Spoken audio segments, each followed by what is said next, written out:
would you have reservations betting on a team with a new quarterback? Absolutely. Alabama is a team that I would worry about right now if you're talking about quarterback. And if you look at the SEC odds, we don't have to go into it just yet. Alabama, of course, is right behind Georgia. But if you looked at Alabama's spring game, they really didn't have a quarterback show out. And that's why they took in Tyler Buckner from Notre Dame, who still wasn't great. So if you're the Crimson Tide, clearly quarterback, the most important position on the field, and it's weird for Nick Saban not to have a guy. But if you look back at how they looked in the spring, they didn't have a guy, and that's a real problem, obviously, for any team, and particularly in the SEC. Especially for a team that has not been nearly as dominant as they have been in the past few years. Like, Alabama is still very good. They're still going to get a ton of talent, but I think that is a red flag for me because in college football, you need a good quarterback. So does that bode well for your Longhorns? The fact that they have Quinn Ewers in as the entrenched starter, or do you think that Arch Manning is going to make a play? Is he redshirting? What's the deal? Is there a quarterback controversy at Texas? No. Anybody that tells you there's a quarterback controversy doesn't know what the hell they're talking about. Honest to God. Seriously, they don't know what the hell they're talking about. They don't know the program. They don't know the plan. They haven't followed recruiting, and they're saying, oh, Arch Manning's not starting. Quarterback controversy. He was never going to start. The Mannings want him to redshirt.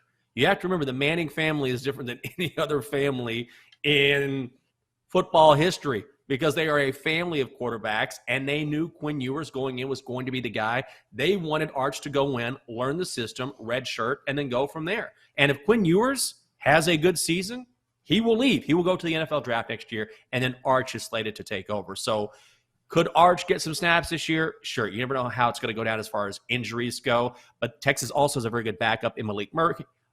I'm not going to go on and on about the Longhorns, but the plan was always for Arch Manning to redshirt. So if you see him redshirting, that's what was supposed to happen. And any Texas fan who follows the team will tell you that. It's people in the national media who don't follow Texas exclusively who don't really know that. Talk me off of Bryce Elder out-pitching Cookie Carrasco tonight. I feel like with the Mets, they're not hitting the ball at all. And Elder, I am blown away. I've said this on the show so many times. I know people are sick of hearing it. This cat does not have bad starts. Going all the way back to last season, he just doesn't. What am I missing here? I don't think you're missing anything. Bryce Elder has been on a team that is filled primarily with sluggers, right? Everybody wants to talk about Ronald Acuna Jr. and Matt Olson, all these guys, and they all deserve to be talked about. At a spot for Atlanta where pitching right now really kind of is the question, right? Every time you see World Series previews, when you talk NL, everybody says there's two teams out of the National League that are playoff locks, the Dodgers and the Braves. And I don't think that is incorrect, but if the Braves find a way to falter and give the NL East back up to the Mets, it'll be because of pitching struggles, right? Max Fried is back on the IL. Really, Spencer Strider and Bryce Elder have been the only guys that they've been able to lean on. He has been probably the most consistent arm for the Braves this year. And now with Fried going back down, with Mike Soroka just getting back up, and Soroka threw a good game the other night against Arizona, but he's still kind of building himself back up. Right now, if you'll pardon the pun, Bryce kind of is the Elder. It's really him and Spencer Strider that are going to have to carry this team. So I expect him to have an even more impactful string of starts because of that, because he knows this team is relying on him. That lead in the East has been floating around that 3.5 game mark. And while the Mets are the Mets and the Phillies are the definitions of inconsistency right now, they have to be able to lean on those two guys, especially when the bats have been a little bit, I would love to say streaky. I think that isn't really quite a definition of how streaky they've been. He knows they've got to lean on him. And so for a guy that's been putting forward repeated, consistent starts over and over, I wouldn't be shocked to see that continue. I actually don't hate that pick at all. I try my best not to bet on my own teams, but the Braves tonight are a good one.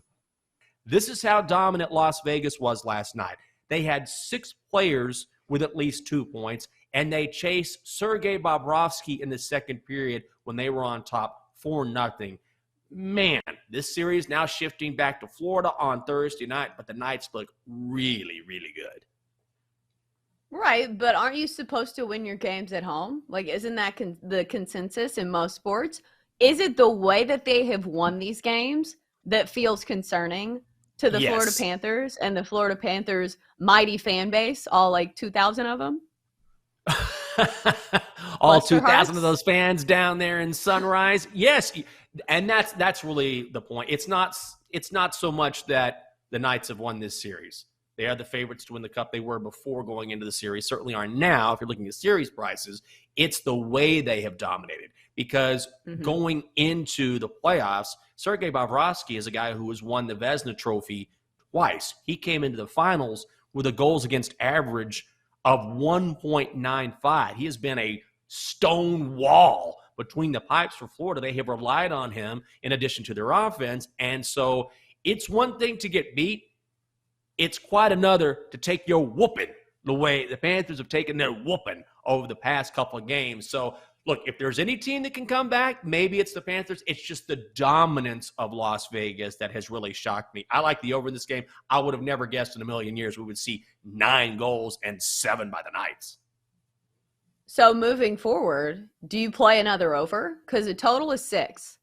It seems kind of low, but also it's the Stanley Cup final. One would think that the defense kind of tightens up, but like you said, goals were plenty for the Vegas Golden Knights in that last game. Is there any trend or anything worth betting on in this next game?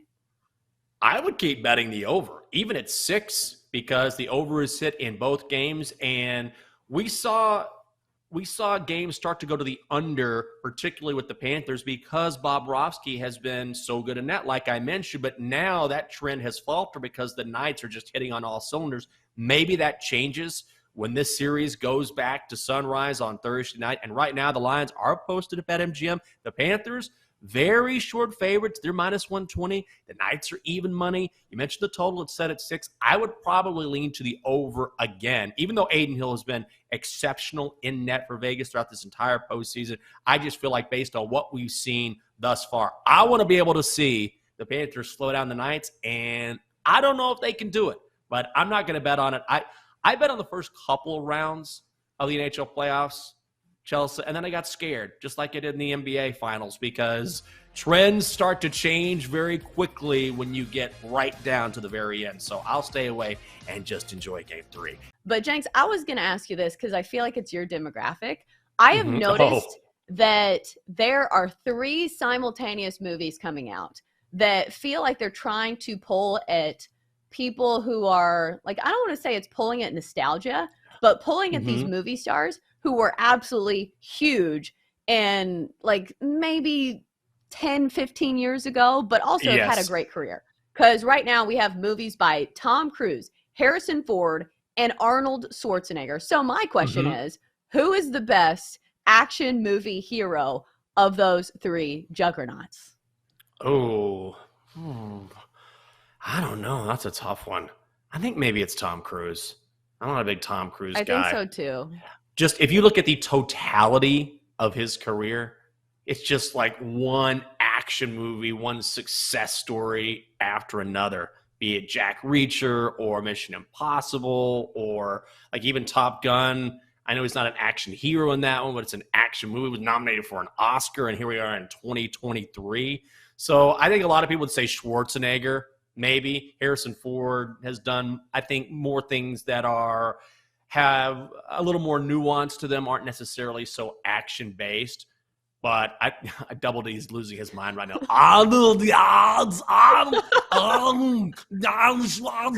You know, but and also Matt makes a very good point. Tom Cruise does his own stunts. Like, he's an absolute maniac. So I would say Tom Cruise, but I know a lot of people out there are going to go with Arnold. That would be my point, is that Tom Cruise absolutely does his own stunts. And it feels like he like gets off on it too. Because like, doesn't he do this even when he doesn't need to do it? Like, you were talking about like the MTV Movie Awards. He announced something while he was flying a plane. It's like, Tom, take a break, dude. It seems a little dangerous. So it feels like he is an action hero through and through. And even like he wants to do this in his regular life. Like, I don't know. Maybe you could say the same for Arnold Schwarzenegger, but I don't know. I feel like I wasn't alive in the era where he was just the top of the top. So like, I feel like I can't speak to it. Because I remember my dad watching a bunch of those he was movies. massive. But me as like an 8-year-old girl, like I didn't want to watch those.